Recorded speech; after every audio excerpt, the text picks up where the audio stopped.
আসসালামু আলাইকুম প্রিয় দর্শক শ্রোতা, আশা করি আপনারা ভালো আছেন। আমরা বাত জ্বরের যে দ্বিতীয় পর্বটি আজকে বলবো আপনাদের সঙ্গে, সেটি হচ্ছে যে বাত জ্বরের ল্যাবরেটরি ইনভেস্টিগেশনগুলো কি করব, এবং এটি শুধু ল্যাবরেটরি ইনভেস্টিগেশন করলেই হবে না, এটি আমরা কিভাবে ডায়াগনোসিস পর্যন্ত পৌঁছবো, অর্থাৎ ডায়াগনোসিসের পদ্ধতিটি কি।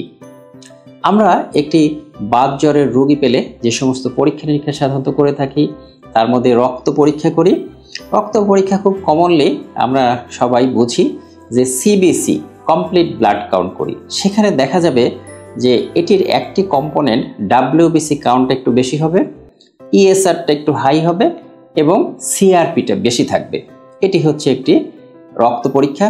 রক্ত পরীক্ষার মধ্যে আরেকটি যেটি করে থাকি এএসও টাইটার, যেটি খুবই কমন, আমরা সবাই জানি, একেবারে কমিউনিটি লেভেলেও আমরা করে থাকি বা আমরা নিজেরাও বুঝি, অ্যান্টি স্টেপটোলাইসিন ও, যেটি নাকি আমরা একটি মেডিকেলের টার্মে বলতে পারি যেটি একটি অ্যান্টিবডি, যেটি আমি প্রথম পর্বেই বলেছিলাম যে বাত জ্বরের যে জীবাণুটি যেটি দিয়ে হয় বিটা হেমোলাইটিক স্ট্রেপ্টোকক্কাস, সেটি যখন শরীরের ভিতরে ঢুকে তার এগেনস্টে একটি প্রোটিন তৈরি হয় যেটিকে আমরা বলে থাকি অ্যান্টিবডি, এবং সেই অ্যান্টিবডিটার নাম হচ্ছে এএসও।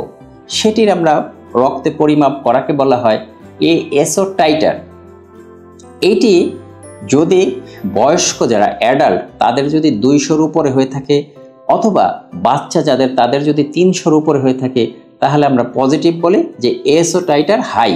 কিন্তু এটি কিন্তু একমাত্র পরীক্ষা পদ্ধতি না। এটা কিন্তু অনেক সময় আমাদের ভুল করে থাকি যে একটা বাত জ্বরের রোগী শুধুমাত্র এএসও টাইটার বেশি, আর আমরা তাকে বলে থাকি যে পেশেন্টটি বাত জ্বরে ভুগছেন। এটি হচ্ছে আমাদের রক্ত পরীক্ষা।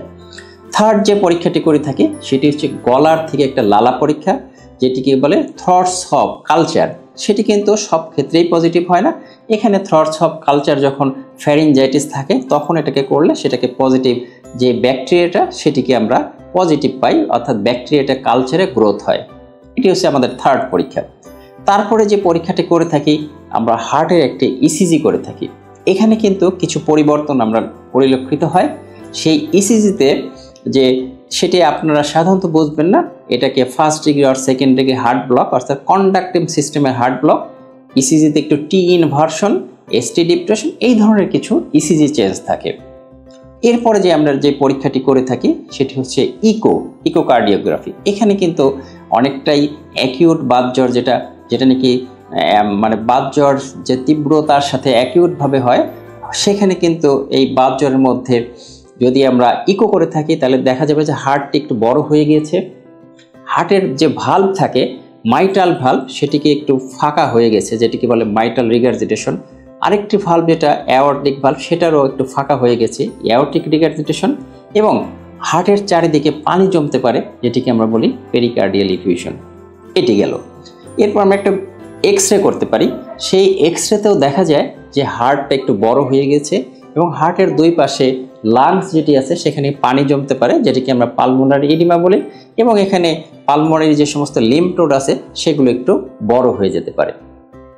এই হচ্ছে আমাদের ল্যাবরেটরি ইনভেস্টিগেশন, অর্থাৎ যে সমস্ত পরীক্ষা নিরীক্ষা আমরা বাত জ্বরে করে থাকি। কিন্তু কথা হচ্ছে যে এই যে ল্যাবরেটরি ইনভেস্টিগেশন, এটি দিয়েই কিন্তু আমরা পরিপূর্ণ বাত জ্বর নির্ণয় করতে পারি না। এখানে আমাদের বাত জ্বর নির্ণয় করার জন্য এর সাথে আমাদের হচ্ছে রিভাইজ জন ক্রাইটেরিয়া, অর্থাৎ একটা ক্রাইটেরিয়া সিমটম অ্যানালাইসিস লাগে এই পরীক্ষা নিরীক্ষার সাথে। এই ক্রাইটেরিয়াকে দুটি ভাগে ভাগ করা হয়েছে, একটি হচ্ছে মেজর ক্রাইটেরিয়া আর একটা হচ্ছে মাইনর ক্রাইটেরিয়া। এই মেজর ক্রাইটেরিয়া যে সমস্ত সিমটমগুলো মধ্যে রয়েছে, যে আমাদের যে হার্টের প্রদাহ কার্ডাইটিস সেটি থাকতে পারে, ব্রেনের যে ইনফ্লামেশন হয়ে কোরিয়া হয়, সিরেনহামস কোরিয়া, সেটি মেজর ক্রাইটেরিয়ার একটি অংশ, এবং পলিআর্থ্রাইটিস, অর্থাৎ এই যে একটি জয়েন্ট ইনফ্লামেশন হচ্ছে একটি করে, সেটি পলিআর্থ্রাইটিস, এবং স্কিনের যে চেঞ্জ, যেটা ইরাইথ্রামা মার্জিনেটাম এবং সাবকিউটিনিয়াস নোডুল, এটি হচ্ছে মেজর ক্রাইটেরিয়া। মাইনর ক্রাইটেরিয়ার মধ্যে কি আছে, যে রক্ত পরীক্ষাগুলো যেগুলি বললাম, ইএসআর হাই, ডাব্লিউবিসি কাউন্ট বেশি, সেগুলো। এছাড়া জ্বর থাকতে পারে এবং তার প্রিভিয়াস একটি বাত জ্বরের ইতিহাস থাকতে পারে, এবং তার হচ্ছে যে ইসিজির চেঞ্জ থাকতে পারে, এবং তার হচ্ছে এই যে অ্যান্টি স্টেপটোলাইসিন ইসিজির চেঞ্জ থাকতে পারে। এই হচ্ছে মাইনর ক্রাইটেরিয়া।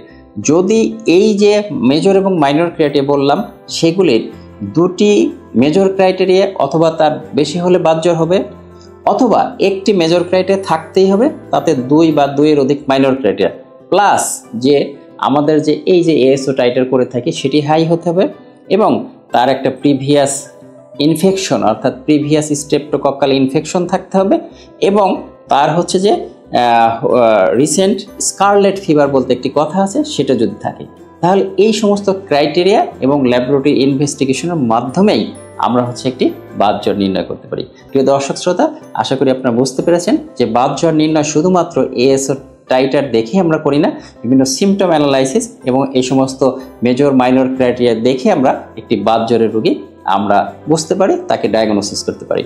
আপনারা সবাই সুস্থ থাকবেন, ভালো থাকবেন, আল্লাহ হাফেজ।